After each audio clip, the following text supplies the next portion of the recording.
যে সে নিজের হাতে স্ত্রী মাল্লিকাকে খুন করে বেতাদাপুরের একটি ক্ষেতের মধ্যে পুঁতে রেখে এসেছিল।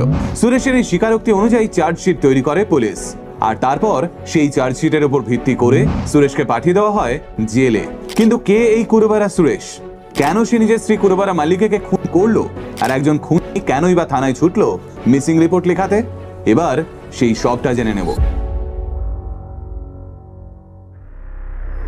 কুরুবারা সুরেশের সঙ্গে যখন তার স্ত্রী মাল্লিকের বিয়ে হয় তখন দুজনেই একদম অল্প বয়সী। এরপর সুরেশ দিনমজুরের কাজ করে সংসার চালাতে থাকে। আচ্ছা, এখানে বলে রাখা ভালো, সুরেশদের আর্থিক অবস্থা তেমন একটা ভালো ছিল না। তাই সুরেশ নিজের বাবা মা এবং স্ত্রীকে নিয়ে বাসাওয়ানা আলী ট্রাইবাল সেটেলমেন্ট ক্যাম্পের একটা ছোট্ট ঘরেই থাকতো। তবে বিয়ের কিছুদিনের মধ্যেই সুরেশ ও মাল্লিকের কোল আলো করে একটা পুত্র সন্তান এবং একটি কন্যা সন্তানের জন্ম হয়। এরপর অভাবের সঙ্গে লড়াই করতে করতেই অনেকগুলো বছর কেটে যায়।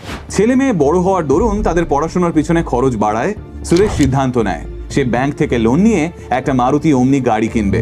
কারণ সুরেশ বুঝেছিল দিন মজুরি করার চেয়ে গাড়ি চালালে দুটো পয়সা বেশি রোজগার হবে। তাই যেমন ভাবা তেমন কাজ।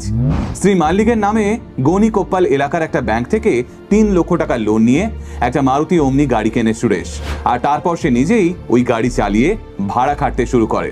কিন্তু ঝামেলার শুরু হয় তখন যখন আচমকা একদিন ওই গাড়িটা চালানোর সময় সুরেশ একটা বড়সড় অ্যাক্সিডেন্ট করে বসে। অ্যাক্সিডেন্টে সুরেশের তেমন কিছু না হলেও গাড়িটার বড়সড় ক্ষতি হয়। কিন্তু সেই সময় গাড়ি সারানোর মতো টাকা সুরেশের কাছে ছিল না।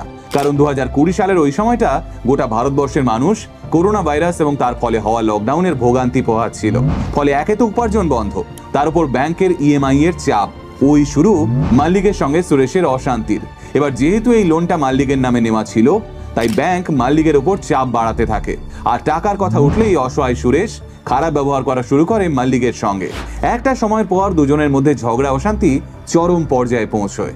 আর ঠিক তারপরেই 2020 সালের ডিসেম্বর মাসের এক সকালে বাড়ি থেকে ব্যাংকে যাওয়ার নাম করে বেরিয়ে পড়ে মাল্লিকে। কিন্তু তারপর আর তার কোনো হদিশ পাওয়া যায় না। সুরেশ থানায় যায়, মাল্লিকের মিসিং রিপোর্ট লেখায়। আর তারপর ঠিক কি হয় সেগুলো তো আগেই বলেছি। কিন্তু সত্যি সত্যি কি সেদিন বাড়ি থেকে বেরোনোর পর শ্রী মাল্লিকের পিছু নিয়েছিল সুরেশ?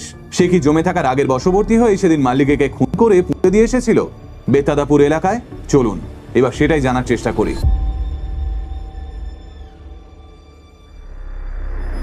এবার আপনাদের নিশ্চয়ই মনে হবে মাল্লিকের ডেড বডি উদ্ধার হওয়ার পর পুলিশ কি করেছিল। তারা কি সেই ডেড বডিটার বিষয়ে মাল্লিকের বাড়ির লোকের সঙ্গে যোগাযোগ করেছিল? তাদের কি মতামত ছিল এই বিষয়ে?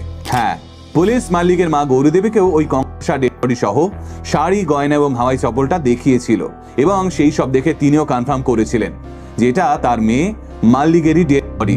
পাশাপাশি পুলিশ নাকি একজন